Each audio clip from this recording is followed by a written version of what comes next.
ayon po sa Lucas 23:43 ba yun? Yung pong sinabi ng Diyos na walang pang yung pagpunta ng ng tao. Kasi sinabi po niya sa Visayan version dito po sa Biblia na sabi po niya nga uban ka kanako karong adlaw. So dito po sa ibang kalin po sa Tagalog po di kay kakasabain po. So ang tanong ko kay sabi po ng Visayan version na ikay uban ka kanako karong adlaw. So yung araw na yun, sakto ba na dinadala po ni Cristo yung taong yun na kausap niya? Kasi ang punto ko lang is may specific time kasi na ngayong araw. So siguro hindi na pagdating ng coming of Christ. Yung tanong ko brother rin. So, kapatid, dapat alam mo ang sequence ng pangyayari. Para maintindihan mo yan, kailangan alam mo ang sequence ng pangyayari. Namatay si Kristo, tapos 3 araw siya namatay. Hindi naman siya pumanik sa langit nung araw na yun eh.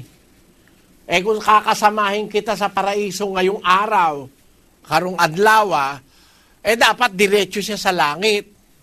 Diba? Hindi naman siya dumiretso sa langit eh. Nung patay siya, bumaba siya dun sa hukay ng kalaliman. Nung patay yung kanyang katawan. Basahin natin ang 1 Pedro 3:18. Sapagkat si Kristo man ay nagbataring minsan dahil sa mga kasalanan, ang matwid dahil sa mga di matwid, upang tayo'y madalan niya sa Diyos. Siyang pinatay sa laman, ngunit binuhay sa Espiritu. Na iyan din ang kanyang iniyaon at ipinahayag ang pagtatagumpay sa mga espiritong nasa bilangguan. Ayan. Nung mamatay yung kanyang katawan, yung kanyang espiritu, pumunta sa mga espiritong nasa bilangguan. Tapos, nung 3 araw, nabuhay siya. Pagkabuhay niya ng 3 araw, nangaral pa siya sa mundo. Kasama mga apostol, nangaral siya ng 40 araw at 40 gabi bago siya pumanik sa langit. Kung nung araw na yon pumunta na sa paraiso yung magnanakaw, naunahan niya pa si Kristo. Dahil di naman agad pumanik sa langit si Kristo eh. Hindi siya pumanik agad sa langit, pumunta siya doon sa espiritong nasa bilangguan. Tapos pagkaraan ng 3 araw, nabuhay siyang mag-uli. Hindi naman siya agad pumanik sa langit nung mabuhay siya mag-uli. Nakisama pa siya sa mga apostol ng 40 araw. Basahin natin sa 1:3 ng Gawa. Nasa kanila na may napakita rin siyang buhay sa pamamagitan ng maraming mga katunayan. Pagkatapos na siya'y makapaghirap, na napakikita sa kanila sa loob ng 40 araw at nagpahayag ng mga bagay tungkol sa kaharian ng Diyos. Tuloy.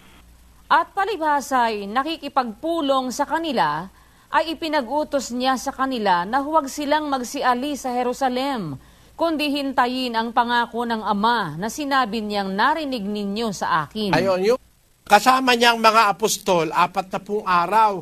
Pagkatapos sabi niya sa mga apostol, huwag kayong aalis sa Jerusalem, maghintay kayo dyan. Bakit?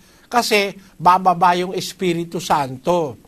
Nung ngayong oras na yon, masabi na niya yon, ano nangyari? Basahin natin sa 9. At pagkasabi niya ng mga bagay na ito, nang siya'y tinitingnan nila, ay dinala siya sa itaas, at siya'y tinanggap ng isang alapaap at ikinubli sa kanilang mga paningin.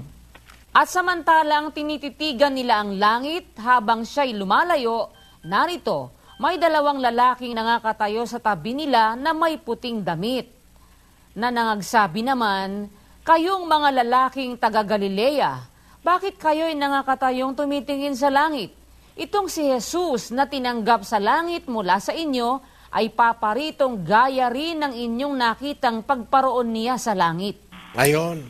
Sa paningin ng mga apostol, umakyat siya sa langit pagkaraan ng 40 araw na siya'y mabuhay na mag-uli sa mga patay. So hindi dun sa araw na yon pumanik siya sa langit. Kung ang magiging interpretasyon mo ron, nung araw din na yon papanik sila sa langit, papanik yung magnanakaw, mauuna siya kay Kristo ng 40 araw sa langit dahil hindi naman agad pumanik sa langit si Kristo Nagpakita pa siya sa mga alagad para mapatunayan nilang siya talagang nabuhay na mag-uli pagkaraan ng 3 araw. Yun ang nasa Biblia na pangyayari, kapatid. Ngayon, ano ang tama sa mga translation na yan? Ang tama dyan, yung sinasabi na, sinasabi ko sa iyo ngayon, kakasamahin kita sa paraiso. Basahin natin yung dating ang Biblia 23:43. Pakilagay sa screen.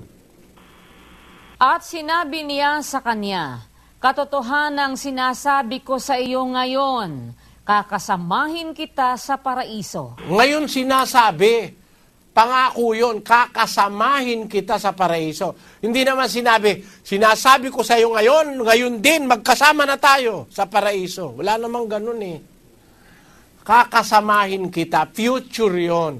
Bakit? Kasi nga yung mga apostol na naghirap at saka mga kaya lang makakasama niya pagbalik niya na Mga apostol, pati sila Maria, pati yung mga unang Kristiyano. Kaya niya lang makakasama pagbalik niya Basahin natin ang 14:1-2 ng Juan. Huwag magulumihanan ang inyong puso. Magsisampalataya kayo sa Diyos. Magsisampalataya naman kayo sa akin. Sa bahay ng aking ama ay maraming tahanan. Kung di gayon, ay sinabi ko sana sa inyo, sapagkat ako'y paroroon upang ipaghanda ko kayo ng dakong kalalagyan. At kung ako'y pumaroon at kayo'y maipaghanda ng kalalagyan, ay muling paririto ako at kayo'y tatanggapin ko sa aking sarili, upang kung saan ako naroroon, kayo naman ay dumuon.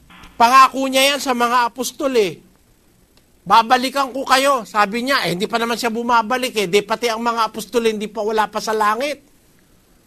Kasi pagbalik niya, bubuhayin niya sila para madala niya sa langit. 6:44 ng Juan. Walang taong makalalapit sa akin, maliban na ang amang nagsugo sa akin, ang sa kanya'y magdala sa akin, at siya'y aking ibabangon sa huling araw. Ibabangon pa lang sa huling araw. Hindi naman agad-agad Sa huling araw. Kaya yung mga apostol, wala pa sa langit yan. Mali yung aral ng Katoliko. Nasa langit na ikaw, mga apostol. Malaking kalukuhan na naman yun. Kasi pagbalik niya, sa kanya lang bubuhayin. At isasama niya dun sa kaharian ng Ama. Yan ang katotohanan sa Biblia, kapatid. Sana naunawaan mo. Sige po, Brother Remy. Sige po.